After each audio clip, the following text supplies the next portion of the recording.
2차 대전에 참전했던 그 벤디에르라고 하는 비행기 조종사가 있습니다.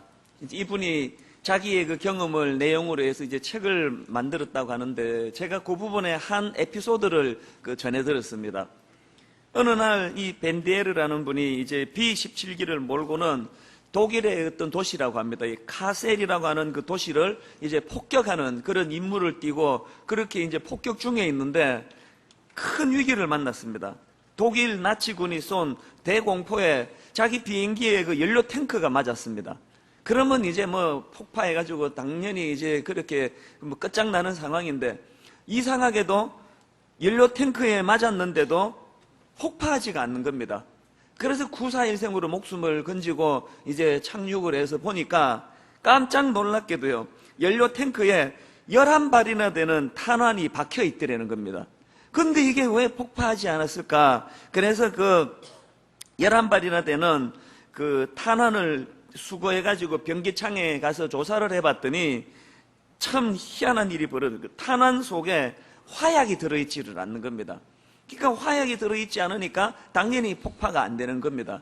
이게 어찌된 영문인가 봤더니 2차 대전 말기에 독일이 경제적으로 너무 어려움을 겪게 되니까 이제 화약이 떨어져 가지고 탄약을 제대로 만들 수 없는 상황입니다. 그래서 이제 그 위협용이라도 그렇게 사용할 요량으로 이 빈 탄환을 그냥 쏘아댄 게 아닐까, 그렇게 추측을 했다는 겁니다. 제가 지난주 중에 이 오늘 본문 18절 말씀을 묵상하는 가운데 문득 그 예전에 들었던 그 이야기가 떠올랐습니다. 왜 그 이야기가 떠올랐을까요? 이 성령 충만함 없이 유지되는 신앙생활이야말로 화약이 들어있지 않은 탄환과 같은 그런 결과를 가져오기 때문에 그렇습니다. 어떤 면에서 오늘 우리가 이렇게 무기력할 수밖에 없는 결정적인 이유가 바로 여기에 있다고 생각합니다. 그렇기 때문에 우리는 이 탄환 안에 화약을 집어넣듯이 우리 신앙생활에 성령으로 충만함을 받는 은혜를 구해야 된다는 것입니다. 이런 면에서 본다면 오늘 본문 말씀이 굉장히 중요한 메시지를 담고 있다고 생각합니다.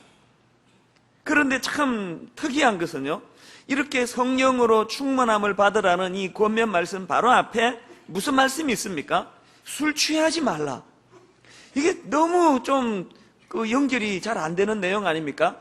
그 술 취하는 거하고 성령 충만하는 거하고 그 연관이 없어 보이는데 왜 성령 충만함을 받으라는 그 권면하는데 술 취하지 말라는 내용이 거기에 담겨져 있을까? 생각해 보니까 이 술 취하지 말라라는 것과 성령 충만하는 것 사이에 연관성이 하나 있는데, 이 술 취하는 거하고 성령 충만하는 거하고 공통점이 뭘까요? 영향력을 행사한다는 겁니다. 영향력을 행사하는. 그래서 이제 원어로 보면은 이 술 취하지 말라 할 때 취하다라는 단어는 술에 취해 인사불성이 되다, 그런 뜻을 갖고 있습니다. 약간 그냥 술 기운에 알딸딸한 그런 게 아니고 인사불성 상태. 혹시 여러분 그 술에 취해서 인사불성 상태에 빠져보신 분 계세요? 이럴 때 이제 표정 관리로 들어가시는데 여러분이 뭐 없는 척하고 계시니까 제가 고백해야죠. 저는 있습니다. 대학교 1학년 때인데요, 저는 이제 당연히 교회를 다니니까 이제 술을 안 마셨습니다. 그러나 또 이제 성격이 외향적이다 보니까 예수 믿는 애들은 전부 그냥 믿는 애들끼리만 놀고 그래서 되겠냐고. 그래서 비록 술은 안 마시지만 그런 술자리에는 뭐 자주 참석했습니다. 그래서 제 그 별명이 안주 킬러. 술은 안 마시는데 분위기 또 다 주도하는 거예요. 막 계속 안주 먹으면서 술 마셔서 취한 애보다 말 더 많이 하고 막 전부 분위기를 이제 그렇게 주도하고 이런 일을 여러 번 했는데, 이제 그날도 이제 그 술자리에 참석을 했습니다. 그런데 자꾸 마시려는 거예요. 너 분위기 깨지 말고 너도 한잔 하라는 겁니다. 그래서 내가 좀 이제 화가 났습니다.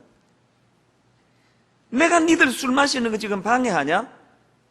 내가 너희들 술 마시는 거 방해 안 하는데 너는 왜 나 술 안 마시는 걸 이렇게 방해하냐고. 그 진짜 짜증나네. 이리 줘. 그래가지고 이제 받아 마시기 시작해. 열받아가지고. 그때부터 이제 막 받아서 마시기 시작하는데요, 다 마시고는 더 줘! 못 마실 줄 아나? 그러면서 엄청나게 마셨는 곳까지만 기억이 나고요. 눈 떠보니까 친구 집에서 이렇게 하고 자고 있더라고요. 근데 제가 이렇게 기억을 뜯어보니까 그날을 너무 선명히 기억하는데, 이 술이 취하니까요, 그 필름이 끊어진다는 게 그런 거더라고요. 더 줘! 그러는 그 장면이 떠오르고, 화장실에 가서 이렇게 소변 보는 기억이 떠오르고, 그런가 하면 길거리에 들어 누워 있었던 기억도 있고, 친구 손에 이끌려가지고 2층 계단을 올라가는 필름이 기억이 있고, 이런 식으로 파편은 있는데 꿰지지가 않아요. 그래서 이제 그 다음날 제가 무슨 만행을 저질렀는지를 쭉 설명해 주는데 하나도 기억이 안 나는 거예요. 그래서 제가 그때 깨달았던 게, 온몸으로 깨달았던 게 뭐냐면은, 이 술이란 것은 내 판단력, 분별력, 자제력, 절제력, 이 모든 기능을 다 마비시켜버릴 정도로 강력한 영향력을 가지고 있더라는 거예요. 그래서 제가 그 일을 경험하고는 그날 이후로 다시는 술을 입에 대지 않았습니다. 이게 굉장히 이게 심각하더라고요. 그리고는 막 그 다음날 막 머리가 깨질 듯이 아프고 뭐 견딜 수가 없더라고요. 그래서 여러분 자녀들이 이렇게 술 문제로 갈등하면 데리고 가서 한번 엄청 퍼먹이면은 저같이 이제 아이고 이거 안 되겠다 그러고 딱 끊어버릴 일이 많고요. 그 부작용이 있습니다. 그것을 계기로 술고래가 될 수 있는 또 위험은 있기는 한데, 저는 전자예요. 그게 술이 가지고 있는 파괴력이라는 것은 내 모든 기능을 마비시킬 정도로 강한 영향력이 있더라는 것입니다. 바로 이런 점 때문에 바울이 오늘 본문에서 이 술 취함과 성령 충만을 비교하면서 설명하고 있지 않을까. 그러고 보면요, 오늘 우리는 어느 영향력 안에 놓이느냐가 우리 행동을 규정하고 우리 삶을 규정한다는 겁니다. 이 상징적으로 성령의 영향력, 아니면 세상의 나머지 잡다한 것들을 통과하는 이 술 기운의 영향력, 이 둘의 어느 영향력 안에 우리가 생활하고 있는가, 이걸 점검하셔야 되는데요, 사도행전 2장에 보면 이 두 영향력을 가지고 이렇게 옥신각신하는 재미있는 에피소드가 하나 나오지 않습니까? 사도행전 2장에 보면은 성령님이 강하게 역사하십니다. 거기 모인 모든 사람들이 강한 성령의 역사를 경험을 하는데, 사도행전 2장 4절입니다. 그들이 다 성령의 충만함을 받고 성령이 말하게 하심을 따라 다른 언어들로 말하기를 시작하니라. 그래서 이제 영적인 이런 굉장히 강렬함으로 소동이 벌어졌습니다. 2장 6절에 보니까 이 소리가 나매 큰 무리가 모여 각각 자기의 방언으로 제자들이 말하는 것을 듣고 소동하여 다 놀라 신기하게 여겨 이르되, 이런 상황인데 그것을 본 일부 세상 사람들이 오해를 합니다. 뭘 오해했습니까? 13절에 보니까 또 어떤 이들은 조롱하여 이르되 그들이 새술에 취하였다. 이것들이 아침부터 그냥 술 처먹고 이런 일들을 지금 버리고 있다고 오해를 하고 있는 거예요. 이 성령님의 강력한 영향력 아래에서 일어나는 영적인 현상들을 알지 못하는 세상 사람들이다 보니까 이걸 이제 술주정하는 것으로 오해하는 거예요. 여러분, 오늘날에도 교회가 이런 류의 오해가 굉장히 많습니다. 저는 지난주 중에요, 어느 일간지에서 그 인터넷을 뒤지다가 깜짝 놀랐습니다. 일간지에서 뭘 다루느냐 하니까 교회가 헌금 봉투에다가 구멍을 뚫는다는 거예요. 우리도 구멍을 뚫지 않습니까? 이 기자가 그 논조가 뭐냐면은 교회가 1,000원짜리 내는지 10,000원짜리 내는지 그걸 감시하려고 교회의 헌금 봉투에다가 구멍을 뚫는다, 이런 요지로. 이게 일간지예요. 그날 보니까 그 메뉴의 그 톱 기사로 그걸 다루고 있더라고요. 그래서 내가 그걸 보는데 처음에는 마음이 굉장히 좀 힘들더라고요. 아니, 오해할 걸 오해해야지. 이게 무슨 구멍 요만큼 떨어가지고 이거 1,000원 내는지 10,000원 내는지 감시하려고 할 것 같으면 들어오는 입구에 헌금함에 그 집어넣는데 그걸 누가 보고 어떻게 감시를 하느냐고요. 그러면 그냥 투명 봉투를 만들지 그 구멍 요만큼 내가지고 알 수 있겠냐고요. 그 너무 마음이 힘들었습니다.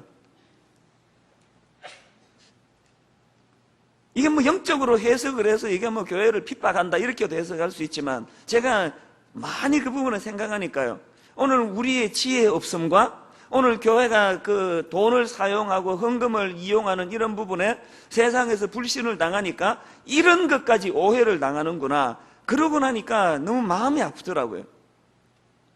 그래서 제가 오늘 이 사도행전 2장을 쭉 읽어보면서 그 초대교회는 이런 식으로 오해를 당할 때 어떻게 대처했나, 두 가지로 대처를 했더라고요. 하나는요, 적극적인 해명이 거기에 있더라고요. 베드로를 통해서.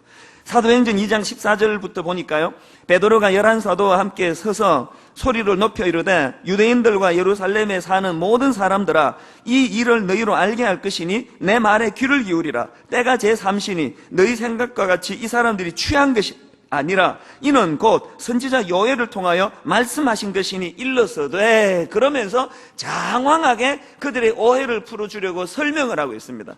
그러니까 여기서 서서 소리 높여 이르되 하는 것처럼 오늘 교회에 대하여 이렇게 알지도 못하면서 오해하는 현실을 만나면은 우리는 적극적으로 해명해야 됩니다. 그것 때문이 아니다. 우리 그렇게 유치하지 않다.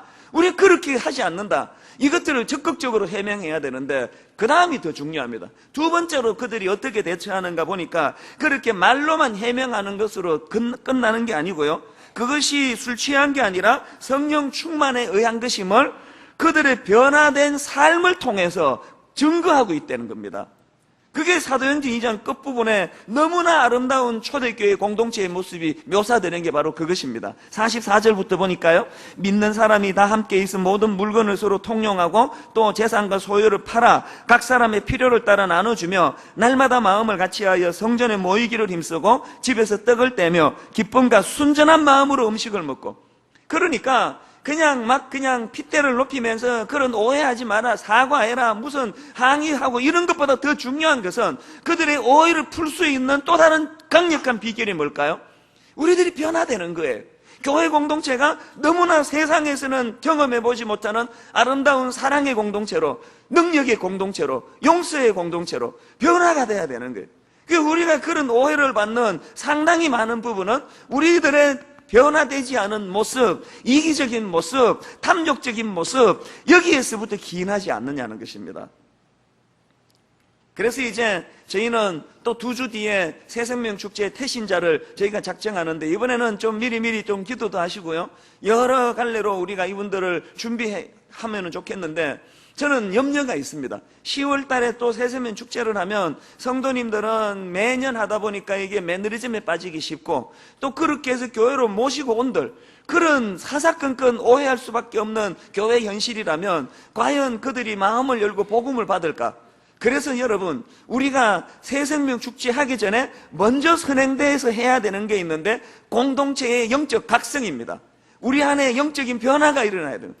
그들이 교회를 찾아왔을 때 알량한 제 입술에서 나오는 어떤 말주변으로 나오는 어떤 그것으로 그들이 변화되는 게 아니라 성령의 능력으로, 그리고 성령의 능력을 먼저 경험한 우리가 실제적인 삶의 변화로서 세상에서는 볼 수 없었던 아름다운 공동체를 형성하는 것, 이게 먼저라는 것입니다.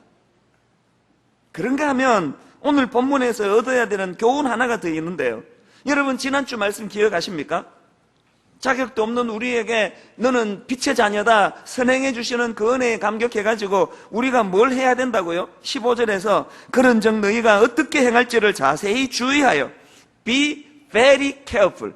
네가 그리스도인이라면 경솔하게 행동하지 않고 촐랑거리지 않고 천지를 모르고 깨춤을 추면서 가볍게 행동하지 않고 신중하고 조심스럽게 그렇게 이 세상을 살아가라는 거예요. 그런가 하면 16절에서 세월을 아끼라, 때가 악하니라, 시간을 잘 활용해라는 거예요. 게으르지 말라는 거예요. 성실하라는 거예요. 그런가 하면 17절에서 어리석은 자가 되지 말고 주의 뜻이 무엇인지를 구별하고 분별하는 능력을 가지라는 거예요. 그러니까 하나같이 우리들에게 처절한 몸부림을 요구하고 있는데, 만약에 성경이요 그렇게 17절까지라고 끝내면 그건 성경이 아닙니다. 그건 도덕책이에요. 교훈집이에요. 성경이 성경일 수 있는 것은 바로 그런 인간적인 몸부림을 요구하고 그 다음에 나오는 것이 뭡니까? 성령 충만이라는 거예요. 18절이 없는 17절까지의 몸부림은 100% 실패예요. 18절이 없는 17절까지의 구현이 실제로 일어난다 하더라도 그런 사람에게서 나타나는 것은 교만밖에 없습니다. 나 이렇게 대단한 사람이야. 그러기 때문에 우리가 17절까지 몸부림을 치고 애를 쓰는 이것도 중요하지만, 오늘 이 18절에 성령으로 덧입는 것, 성령의 충만함을 추구하는 것.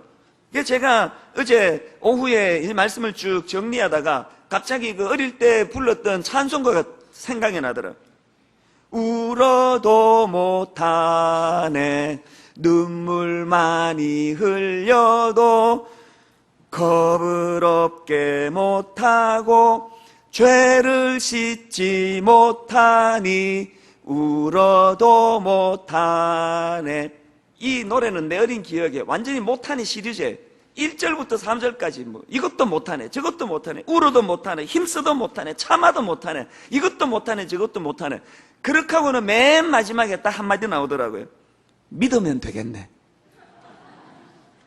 믿으면 되겠네. 이렇게 쭉 나오는 노래. 제가 어제 그 노랫말을 다시 이렇게 끄집어내가지고 보면서요.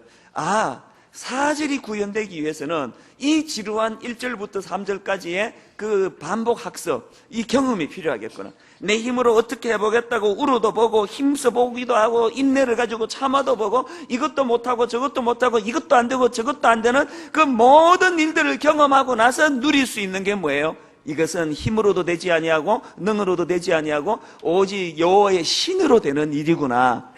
오늘 우리 교회에서 예배드리는 모든 성도님들에게 이 찬송가 4절의 경지까지 이르는 은혜가 있기를 바랍니다. 이런 점에서 우리가 반성해야 되는 게 뭡니까? 오늘 우리는 이 18절 말씀에 있어서 무게중심이 앞부분에 쏠려있는 걸 시인해야 돼요. 술 마시지 마라, 술 취하지 마라. 이 기계적으로 그냥 술 안 마시려고, 율법 지키려고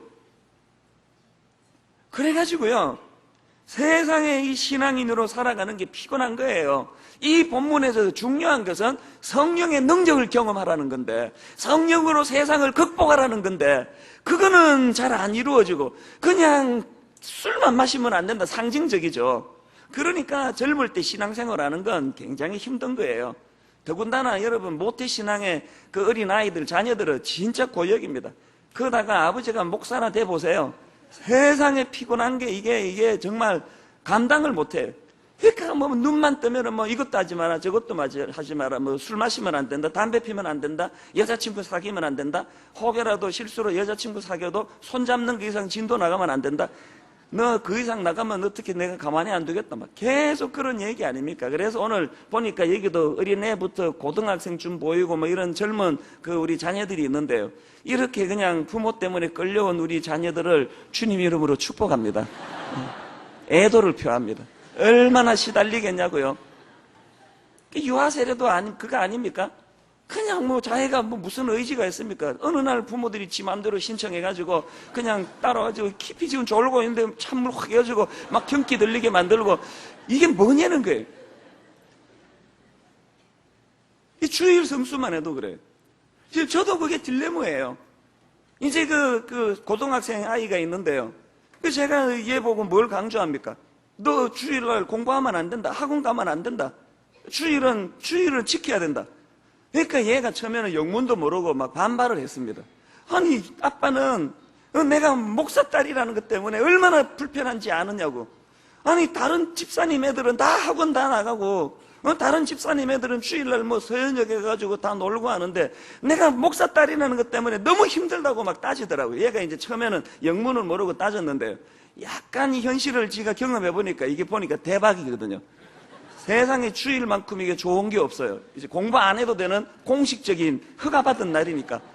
그러니까 이제는 뭐 그거 반발을 안 해요. 주일을 너무 즐겨요. 어떻게 즐기는지 압니까? 하루 종일 뒹글뒹글 낮잠이나 자고 그냥 아무 무익하게 그렇게 시간을 보내고, 어떤 날에는 나중에 제가 그걸 알고 너무나 제가 이거 화를 많이 냈는데, 어느 날 주일날 지 친구하고 노래방에 가가지고 노래하고 이러고 있는 거예요. 그러니까 단순히 너 학원 가지 마라, 공부하면 안 된다, 이것만 강요했지 그리스도 안에서의 안식의 즐거움, 주 안에서의 기쁨, 이걸 제가 가르치지를 못했다고 생각하니까 너무 제 마음이 아프더라고요. 그래서 결국은 오늘 어른인 저나 여러분이나 우리가 자녀들인 아이들에게 가르쳐야 될 거는 뭡니까? 기계적으로 술 마시지 마라, 술 취하지 마라, 기계적으로 율법을 지켜라고 하는 것이 아니라 그것보다 더 중요한 건 뭡니까? 세상에서는 경험해보지 못하는 성령의 능력, 성령의 은혜를 네가 경험해야 된다. 우리가 그것이 부족하다는 이야기예요. 그러니까 신앙생활이 피곤한 거 아닙니까? 그래서 이 말씀에는요, 술 취하지 마라가 포인트가 아닙니다. 술 취하지 않는 게 포인트가 아니고 성령으로 충만한 것. 성령으로 충만한 게 뭘 이야기합니까? 여러분, 그래서요, 본문에서 술 취하지 마라, 그 다음에 이런 방탕한 것이라. 방탕이 왜 방탕인지 압니까? 우리는 이것을 앞부분과 연결해가지고 술 마시면 방탕이다 이렇게 이야기하는 거예요. 그게 아니에요. 여러분, 뭐가 방탕인지 아십니까? 성령 아닌 다른 그 무엇에 장악당한 상태, 성령님보다 마음이 더 이끌리게 만드는 그 무엇에 장악당한 상태, 그게 방탕입니다. 예를 들어 볼까요? 지난주에도 제가 탕자의 비유 말씀을 드렸습니다만, 탕자가 여러분 항상 이제 그 재산을 다 허비했다, 그래서 탕자다. 그래서 이제 그 탕자의 비유 가지고 크리스마스 때 주일학교 연극 하면은 꼭 그 술집이 등장하고 술 취한 흉내가 더 빈병 들거나 이런 소리 내면서 취한다, 그래서 탕자인 걸 묘사하는데요. 그러면 제가 다시 질문을 드려볼까요? 그러면 여러분, 그 탕자가 그렇게 그냥 돈을 허랑방탕 안 하고 얘가 그냥 주식에 돈을 투자해가지고 그 돈으로 떼돈을 벌었습니다. 그러면 이 탕자가 탕자가 아닙니까? 탕자예요. 왜? 탕자가 왜 탕자냐 하면 아버지 돈을 허비해서 탕자가 아니고 아버지의 곁을 떠난 상태가 탕자예요. 아버지의 마음을 헤아리지 못하는 상태. 아버지는 지금 문 밖에 서서 자기를 잊지 못하고 돌아올 것을 기다리며 한없이 문 밖에 서서 기다리는데 그 심정을 헤아리지 못하는 상태, 이게 방탕입니다. 주식 투자해서 돈 2배, 3배로 벌어와도 그 아이는 탕자예요. 그렇다면은 오늘 우리의 오류가 뭐예요? 우리는 표면적으로 술 안 마시는 거, 바람 안 피우는 거, 우리는 표면적으로 그냥 담배 피우고 몸에 담배 냄새 안 풍기는 거, 이런 걸로 굉장히 자족을 하고 있는 거 아니에요? 그리고 주로 정죄하는 거 그런 거 아니에요? 저 인간 몸에 술 냄새가 나더라는 거예요. 저거 담배 피더라는 거예요. 그래서 뭐 어째서요? 그래서 여러분하고 그 사람하고 뭐가 달라요? 결국은 하나님 앞에서 성령님이 아닌 다른 그 무엇에 장악당한 상태는 똑같은데 누가 누구를 정죄하느냐고요. 이런 맥락에서 저는 정말 두려워요. 저는 술 안 마십니다. 담배 안 핍니다. 교회에서 살아요, 저는요. 그러나 여러분, 오늘 교회를 담임하는 목사가 하나님을 의지하지 아니하고 하나님의 방법으로 교회를 목회하지 않고 제멋대로 교회를 목회하면 이건 더 무서운 방탕이 되는 거예요. 오늘 교회를 어지럽히는 사람들은 다 그런 사람들 아니에요?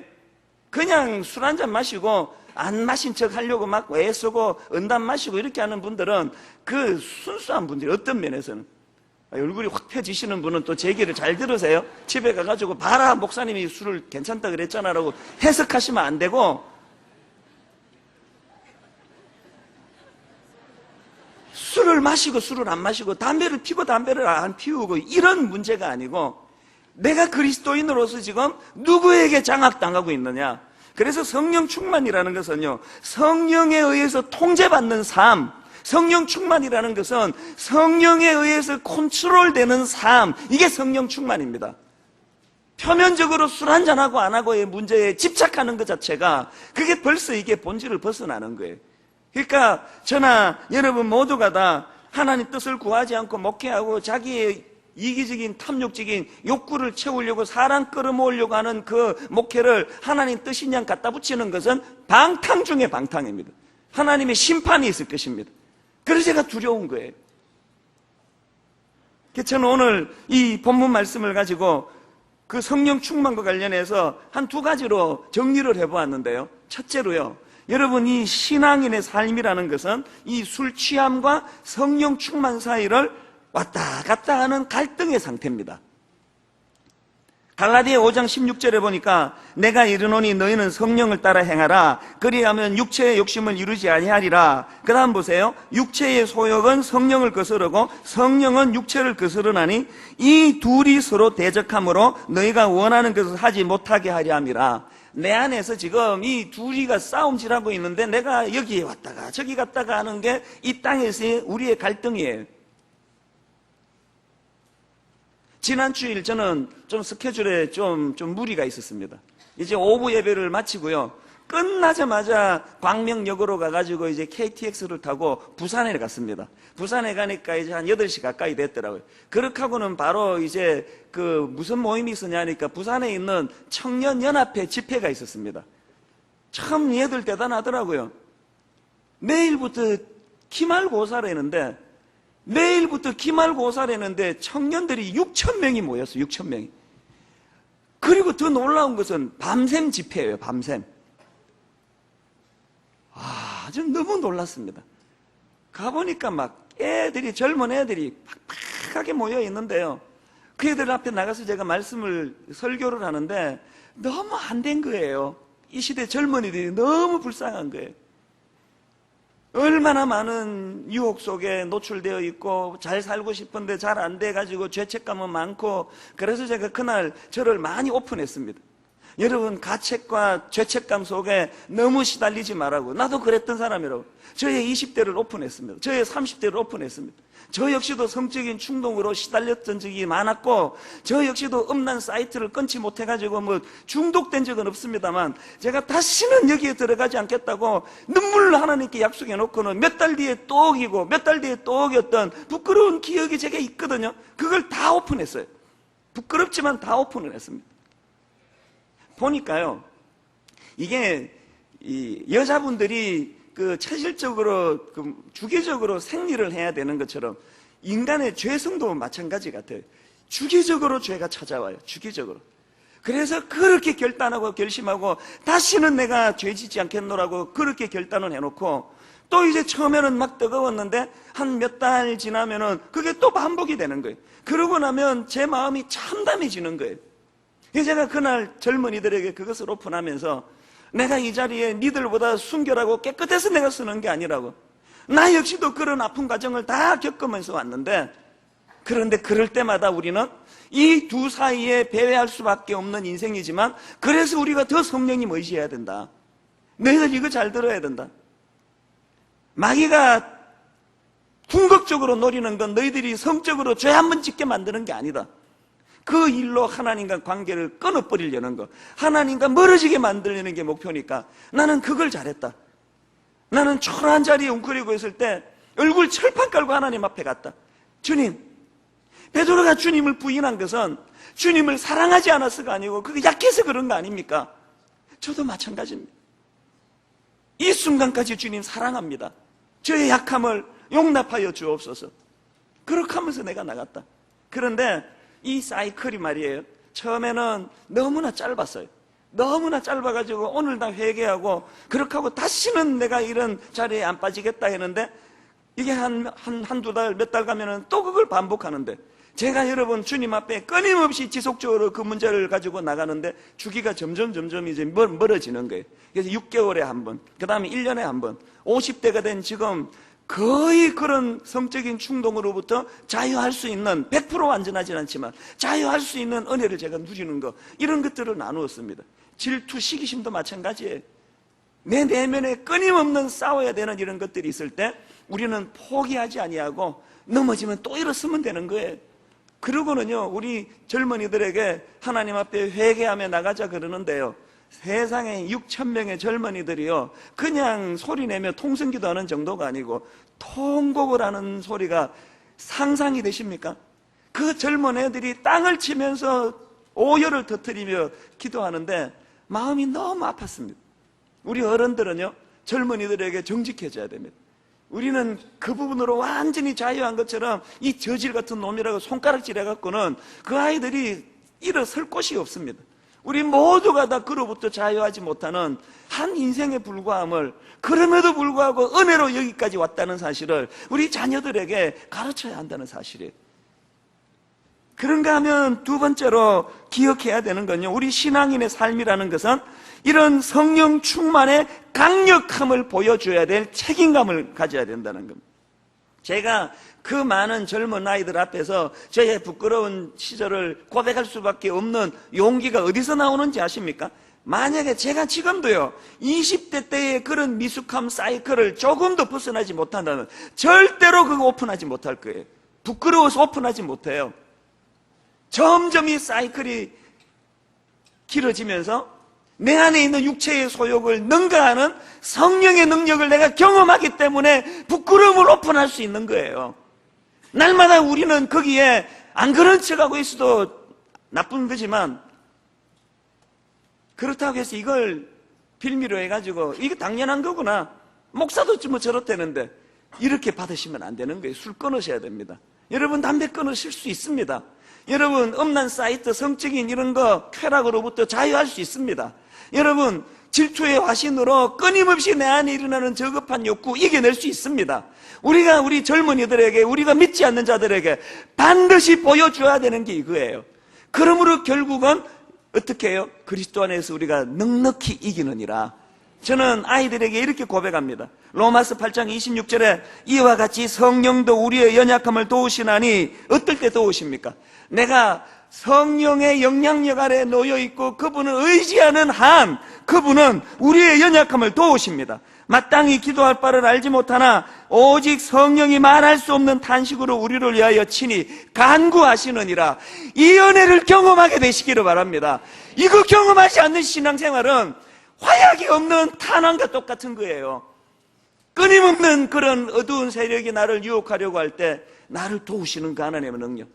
여러분, 제가 보호하심이라는 책을 쓴 핵심은 이거예요. 기억하자는 거예요. 과거에 주셨던 은혜를 떠올리자는 거예요. 그 과거에 주셨던 은혜를 기억하면은 그것이 현재와 미래를 연결하는 능력이 된다는 거예요. 그 내 안에서 확신은 뭐예요? 이제는 제가 20대보다 나은 30대, 30대보다 나은 40대, 40대보다 더 거룩해진 50대, 50대보다도 더 성결해진 저 60대를 기대하며 성령님을 의지하는 생활, 이것이 젊은이들에게 보여줘야 되는 모본이라고 저는 생각합니다. 오늘 여기 계시는 부모님들의 영혼의 성찬식을 통하여 거룩과 순결이 회복되기를 주님 이름으로 축원합니다. 그 거룩과 순결이 회복된 그 자리에서 당당하게 우리 다음 세대들에게, 당당하게 하나님 알지 못하는 불신자들에게 당신과 내가 다른 게 하나도 없지만 내 안에는 나를 도우시는 성령님 계십니다. 이 성령님이 과거에 내게 이런 은혜를 주셨습니다. 이 고백이 오늘 성찬식 가운데 회복이 되어지는 은혜가 있기를 주님 이름으로 축원합니다.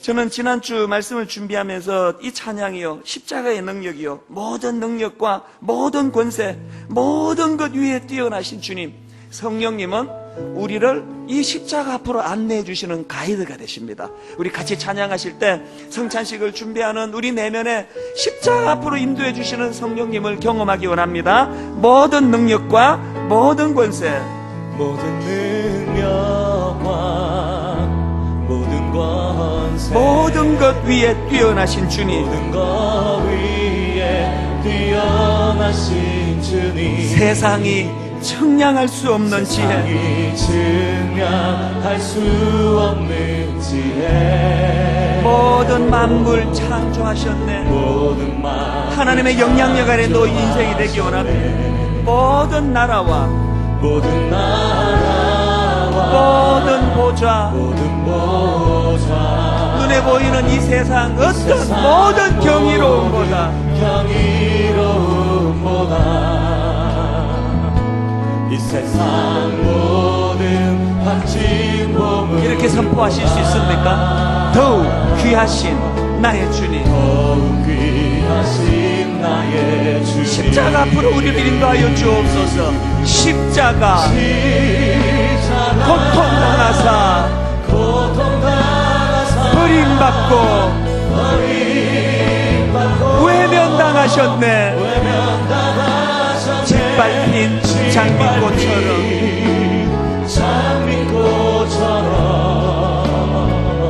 나를 위해 죽으셨네. 십자가 고통당하사 십자가 고통당하사 버림받고 외면당하셨네. 짓밟힌 장미꽃처럼 나를 위해 죽으셨네. 우리 한 번 더 선포할 때 성령님 십자가 앞으로 우리 인도하여 주시옵소서. 십자가 고통당하사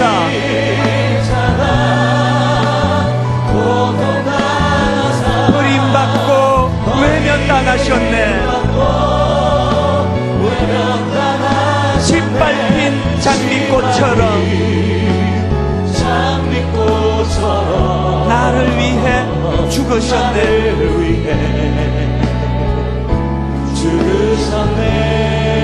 나의 주, 나의 주 우리 합심해서 기도하실 때 하나님 정직한 영을 내게 부어